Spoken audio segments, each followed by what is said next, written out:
항상 도우시리. 아멘. 창세기 41장 말씀입니다.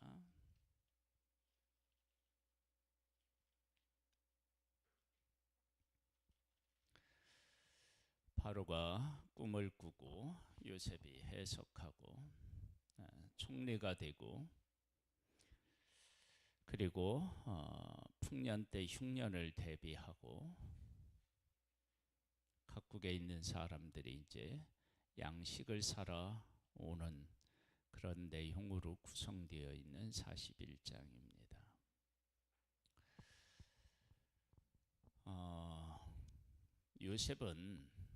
요셉의 삶에서 나타나는 특징은 집에 있을 때부터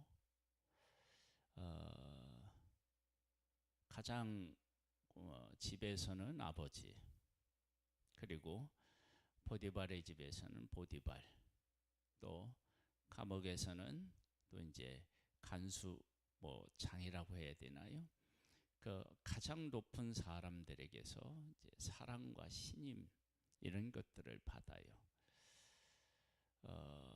그것을 받으려면 물론 이제 그 야곱에게 사랑을 받은 것은 늦은 나이에 낳아서 그렇다, 그렇게 이야기를 하고, 그리고 늦은 나이에서 낳은 것뿐만 아니라 사랑하는 여인에게서 난 아들이기 때문일 수도 있죠. 그런데 그것뿐만이 아니다라고 하는 것이 그의 삶에 대한 이야기가 나와요. 그러니까 형들의 잘못을 아버지한테 이야기했다. 이런 이야기에 나오는 것을 통해서 요셉은 그 공의로운 일, 의로운 일, 그것을 추구하고 또 그런 삶을 살았음을 우리가 알 수 있습니다. 그러니까 우리가 삶에는 여러 가지 어려움이 있어요. 나무라든지 식물도요, 그 태풍이라든지 이런 것이 왔을 때 이렇게 나무가 꺾이거나 이러면 모양이 바뀌기도 하고요, 그러거든요. 사람도 여러 가지 어려운 일들을 겪으면 내가 지금 살았던 삶의 방식이 문제가 있나 보다, 이렇게 살면 이런 어려움들을 겪는가 보다 라고 하는 것들 때문에 삶의 방식을 바꾸는 경우가 얼마나 많은지 모릅니다. 그런데 요셉 같은 경우는 그렇지가 않아요. 근데 그렇지 않을 수 있었던 것은 우리가 예를 들어서 설명했어요. 하면 다윗도 온전하지 못했고요, 그리고 베드로도 주를 위해서 죽을지언정 내가 주를 부인하지 않겠다, 버리지 않겠다, 이렇게 이야기했지만, 그러나 십자가 앞에서는 그가 부인하는 모습을 보잖아요. 그런데 그가 마가다락방에서 성령이 임하니까 베드로뿐만 아니라 초대교회 구성원들이 다 새로운 시각을 가지고 새로운 삶을 살아가요. 주의 영이 임했기 때문입니다. 이스라엘의 초대왕 사울도 주의 영이 임하기 전과 후가 다르고요, 다윗도 주의 영이 기름 부어서 임했을 때 그의 삶이 또 다릅니다.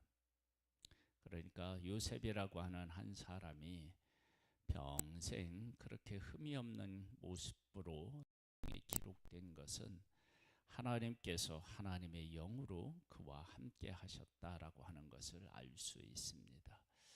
우리가 그 에녹이라고 하는 사람이 하나님과 동행하잖아요, 그렇죠?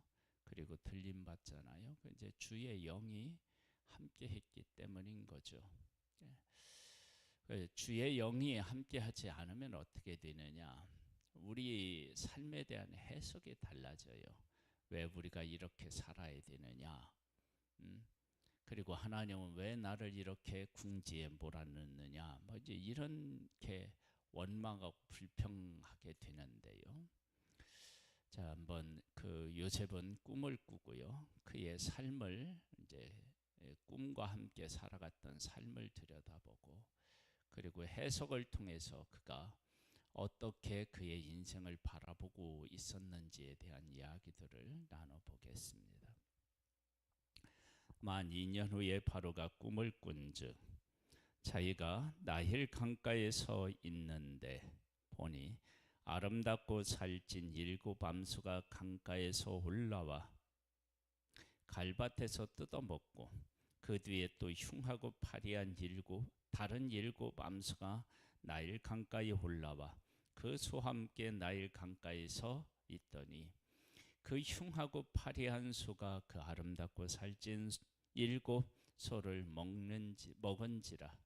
바로가 곧 깨었다가 다시 잠이 들어 꿈을 꾸니 한 줄기에 무성하고 충실한 7이삭이 나오고, 그 후에 또 가늘고 통풍에 마른 7이삭이 나오더니 그 가는 7이삭이 무성하고 충실한 7이삭을 삼킨지라.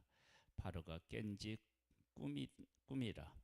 아침에 그의 마음이 번민하여 사람을 보내요 애굽의 점술가들과 현인들을 모두 불러 그들에게 그의 꿈을 말하였으나 그것을 바로에게 해석하는 자가 없었더라. 아마 바로가 공포를 느꼈을 거예요. 왜냐? 소가 소를 잡아먹는데 잡아먹은 소가 아마도 흉년의 그 모습을 하고 있었다 그러면은 그 모습이 정말로 힘들었을 것이고 보는 것이요. 그리고 이 파리한 이 마른 이삭이 또 풍성한 이삭을 먹는 것도 그러했을 거예요. 먹는 것을 얌전하게 먹었겠어요? 그렇죠? 그래서 큰 공포를 느끼고 아침에 다 불러서 해석하도록 했는데 못해요.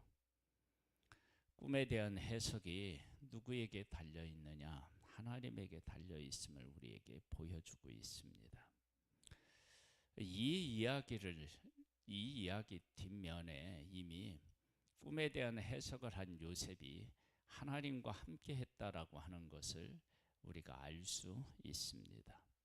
술 맡은 관원장이 바로에게 말하여 이르되 내가 오늘 내 죄를 기억하나이다. 바로께서 종들에게 놓아사 나와 떡 굽는 관원장을 친히 대장의 집에 가두셨을 때에 나와 그가 하룻밤에 꿈을 꾼즉 각기 뜻이 있는 꿈이라. 그곳에 친히 대장의 종된 히브리 청년이 우리와 함께 있기로 우리가 그에게 말하매 그가 우리의 꿈을 풀되 그 꿈대로 각 사람에게 해석하더니 그 해석한 대로 되어 나는 복직되고 그는 매달렸나이다. 이에 바로가 사람을 보내어 요셉을 부르매 그들이 급히 그를 옥에서 내놓은지라. 요셉이 곧 수염을 깎고 그 옷을 갈아입고 바로에게 들어가니 바로가 요셉에게 이르되 내가 한 꿈을 꾸었으나 그것을 해석하는 자가 없더니 들은즉 너는 꿈을 들으면 능히 푼다 하더라. 요셉이 바로에게 대답하여 이르되 내가 아니라 하나님께서 바로에게 편안한 대답을 하시리이다. 바로가 요셉에게 이르되 내가 꿈에 나일 강가에 서서 보니 살지고 아름다운 7암수가 나일 강가에 올라와 갈밭에서 뜯어먹고 그 뒤에 또 약하고 힘이 흉하고 파리한 7암수가 올라오니 그같이 흉한 것들은 애굽 땅에서 내가 아직 보지 못한 것이라. 그 파리하고 흉한 소가 처음 7 살찐 소를 먹었으나 먹은 듯하지 아니하고 여전히 흉하더라. 내가 곧 깨었다가 다시 꿈에 보니 한 줄기에 무성하고 충실한 7이삭이 나오고 그 후에 또 가늘고 통풍에 마른 7이삭이 나더니 그 가는 이삭이 좋은 7이삭을 삼키더라. 내가 그 꿈을 점술가에게 말하였으나 그것을 내게 풀이해 주는 자가 없느니라.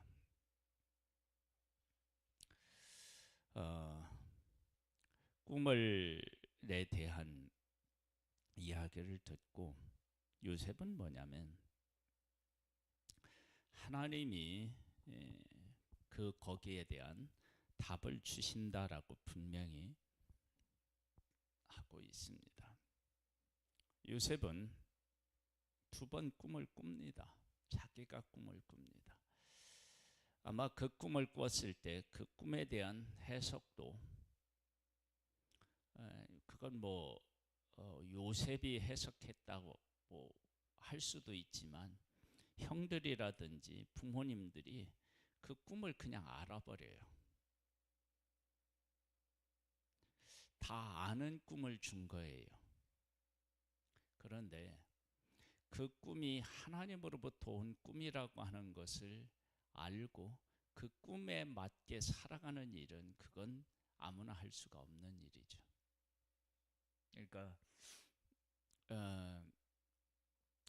그 요셉이 집에서 꾼 꿈에 대한 것들이 하나님께로부터 온 것이다.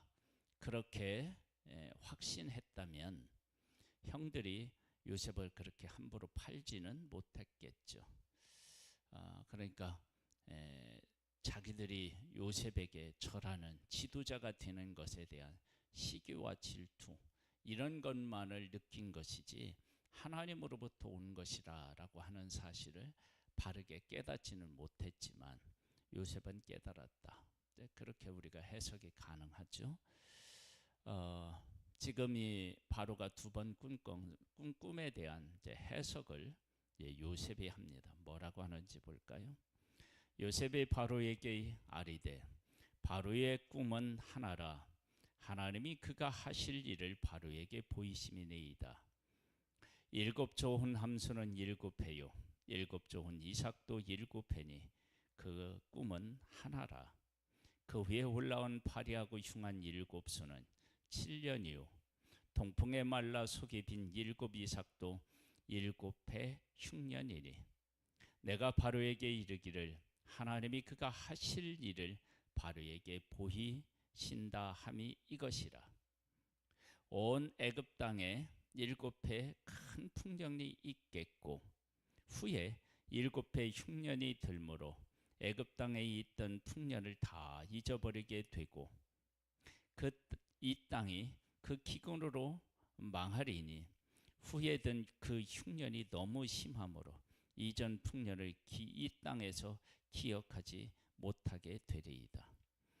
바로께서 꿈을 2번 겹쳐 꾸신 것은 하나님이 이 일을 정하셨습니다.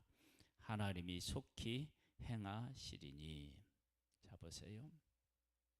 2번 겹쳐 꾼 일에 대해서 이렇게 해석해요. 하나는 하나님이 반드시 이 일을 하신다.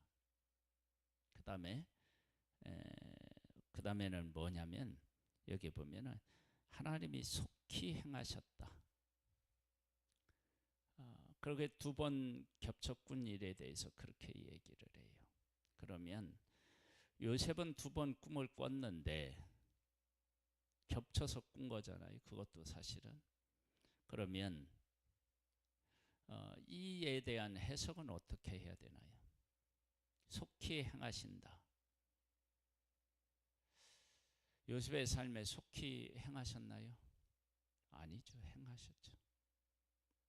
꿈을 꾸고 아버지 심부름 가고 그리고 팔려왔잖아요. 하나님은 하신 거예요. 사실 그런 일들 속에서 요셉이 하나님이 일하시는구나 그걸 알았든지 못 알았든지 하나님은 그 일을 행하셨어요. 그리고 그 꿈이 요셉으로 하여금 내가 이제 다시 아버지 집에 돌아가야 하니까 그가 그렇게 돌아가는 것을 꿈을 꾸고 그걸 간직하면서 그의 삶을 살았다. 그렇게 볼 수 있죠. 한번 볼까요? 이제 바로께서는 명철하고 지혜 있는 사람을 택하여 애굽 땅을 다스리게 하시고 바로께서는 또 이같이 행하사 나라 안에 감독관들을 두어 그 7해 풍년에 애굽 땅의 5분의 1을 거두되 그들로 장차 올 풍년의 모든 곡식을 거두고 그 곡물을 바로의 손에 돌려 양식을 위하여 각 성읍에 쌓아두게 하소서.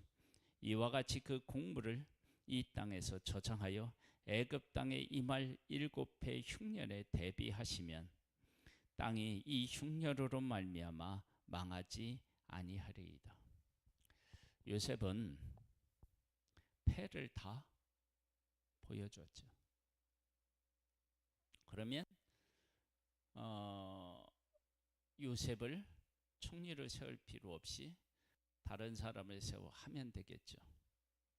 그런데 그렇게 하지 않습니다. 어떻게 하느냐? 바로가 그의 모든 신하가 이 일을 좋게 여긴지라. 모두가 좋게 여겼어요. 바로가 그의 신하들에게 이르되 이와 같이 하나님의 영에 감동된 사람을 우리가 어찌 찾을 수 있으리요 하고 요셉에게 이르되 하나님이 이 모든 것을 네게 보이셨으니 너와 같이 명철하고 지혜 있는 자가 없도다. 너는 내 집을 다스리라.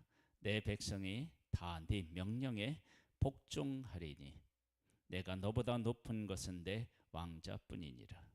바로가 또 요셉에게 이르되 내가 너를 애굽 온 땅의 총리가 되게 하노라 하고 자기의 인장 반지를 빼어 요셉의 손에 끼우고 그에게 세마포옷을 입히고 금사슬에 목을 걸고 자기에게 있는 버금 수레에 그 태움에 무리가 그 앞에서 소리 지르기를 엎드리라 하더라.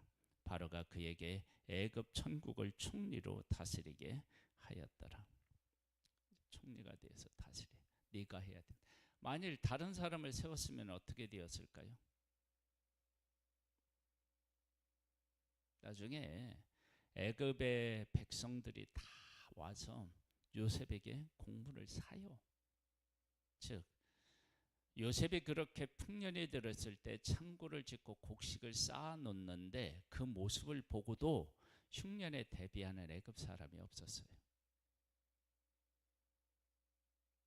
그러니까 다른 사람에게 맡겼으면 흉년을 대비할 수 없었다. 왜? 그렇게 풍년이 드는데 흉년이 들 것이라는 생각을 안 하는 겁니다. 그래서 요셉이 총리가 되었기 때문에 대비하는 거예요. 하나님이 또 요셉을 그렇게 세울 수 있도록 사람들을 감동시키신 거죠. 바로가 요셉에게 이르되 나는 바로라. 애굽 온 땅에서 내 허락이 없이는 수족을 놀릴 자가 없으리라 하고 그래서 이 절대 권력을 이양받아서 창고를 짓는 거예요. 또 짓는 거예요.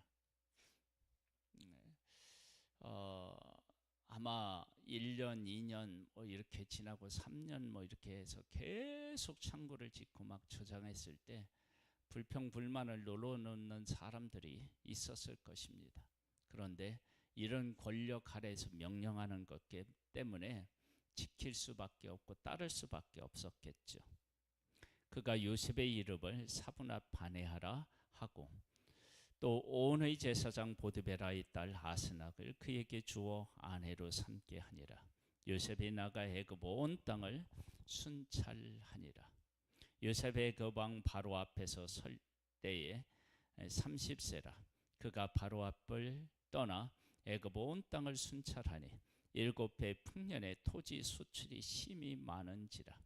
요셉의 애굽 땅에 있는 그 7년 곡식을 거두어 각 성에 저장하되 각 성읍 주위에 밭의 곡물을 그 성읍 중에 쌓아둔 곡식이 바다의 모래같이 힘이 많아 세계를 그쳤으니 그 수가 한이 없음이었더라. 흉년 들기 전에 요셉에게 두 아들이 나되 곧 온의 제사장 보드베라의 딸 아스낙이 그에게서 낳은 자지라. 요셉의 그의 남의 이름을 므낫세라 하였으니 하나님이 내게 내 모든 고난과 내 아버지 온 집의 일을 잊어버리게 하셨다 함이요 차남의 이름을 에브라임이라 하였으니 하나님이 나를 내가 수고한 땅에서 번성하게 하셨다 함이었더라. 요셉의 이름을 아들들의 이름을 짓는 모습을 통해서 한 인간이 가지고 있는 그런 어떤 꿈이 있다 할지라도 그 꿈이 하나님에 대한 믿음이 현실에서 이루어지느냐 이루어지지 않느냐가 큰 차이가 있다라고 하는 것을 알 수 있습니다. 그러니까 요셉이 하나님을 믿고 하나님의 함께 하심이 그의 삶에서 존재했지만 그렇죠? 존재했지만 그러나 그 고난이 지속되는 가운데에서는 뭘 어떻게 했느냐 여기에 보면 그렇게는 이제 므낫세라고 이제 이름을 짓고요. 하나님이 내게 내 모든 고난과 내 아버지 온 집의 일을 잊어버리게 하셨다 함이요. 그러니까 그것이 아픔으로 자리했는데 그 아픔으로 자리한 것이 치유되는 게 뭐였어요? 총리가 되어서 가정을 이루고 자식을 낳았기 때문에 치유된 거예요. 그러면 그 전에 하나님이 함께 하신다는 것, 하나님이 꿈을 해석하신다는 것, 자기와 함께 하신다는 것을 느끼고 알았잖아요. 근데 뭐는 안 됐어요? 치유 안 됐던 거예요. 그것이 우리가 가지고 있는 한계예요. 그러니까 우리는 환경에서 오는 복이 우리에게 이렇게 있을 때, 존재할 때 그때 우리의 아픔들이 치유되는 것을 보게 됩니다. 믿음으로 그것을 그렇게 하기는 쉽지 않은 것을 알 수 있습니다. 애굽 땅의 7해 풍년이 그치고 요셉의 말과 같이 7해 흉년이 들기 시작하며 각국에는 기근이 있으나 애굽 온 땅에는 먹을 것이 있더니 애굽 온 땅에 굶주림에 백성이 바로에게 부르짖어 양식을 구하는지라 바로가 애굽 모든 백성에게 이르되 요셉에게 가서 그가 너에게 이르는 대로 하라 하니라. 온 지멜에 기근이 있음에 요셉이 그 모든 창고를 열고 애굽 백성에게 팔세 애굽 땅에 기근이 심하며 각국 백성도 양식을 사려고 애굽으로 돌아와 요셉에게 이르렀으니 기근이 온 세상에 심하였더라. 풍년이 들 때 요셉이 창고를 짓고 양식을 저장하고 있다는 사실을 그 지역에 있는 사람들 중에 모르는 사람이 있었을까? 다 알았을 거예요. 웬만한 사람들은 다 알았을 거예요. 그런데 풍년 때 흉년을 대비하는 사람이 없었던 거예요.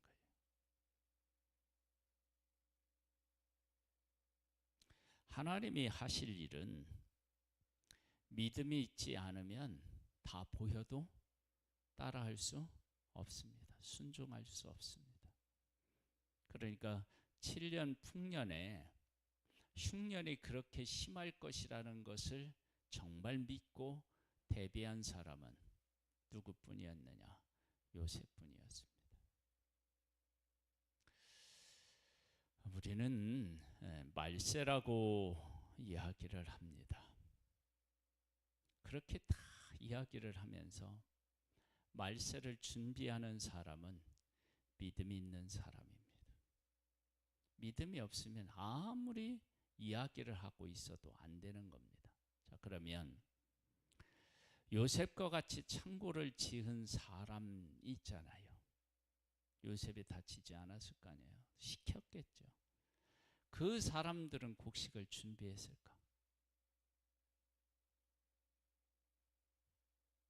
그러면 분명하게 풍년과 흉년이 올 거라는 것을 알고 그렇게 대비하고 있는데 그것을 보고도 대비하지 않았다? 그러면 하나님이 하시는 일은 믿음이 없이는 사실은 안 되는 거예요. 우리가 말은 하고 그렇게 뭐 이렇게 지금 요셉과 함께 흉년을 대비하는 창고를 짓고 거기에 곡식을 막 갖다 놓는 사람이 있다 할지라도 정말 풍년 후에 흉년이 온다는 것을 알고 그것을 대비하는 사람은 다른 문제예요.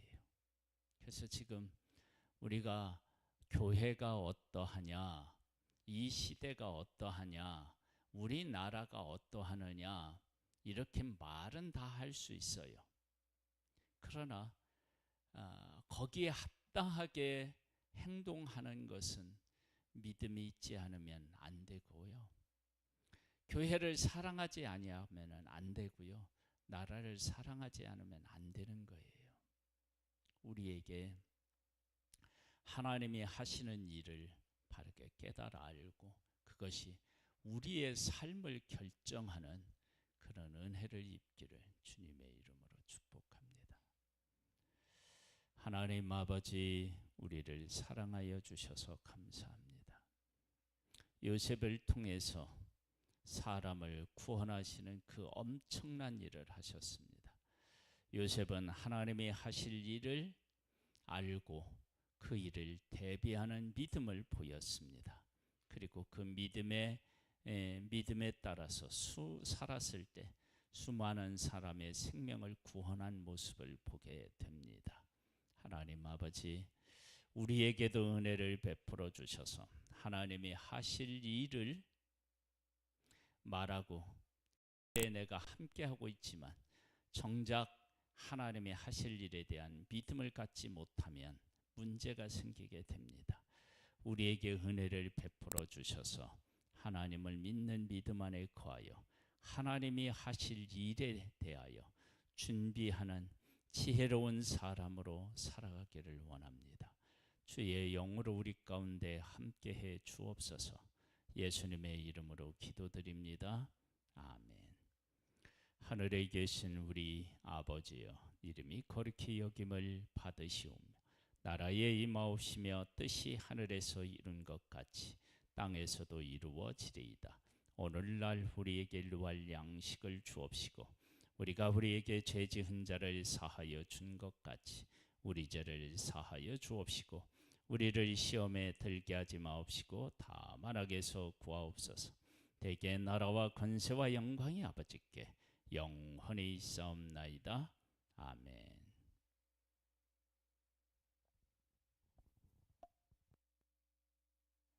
참 아름다운 곳이라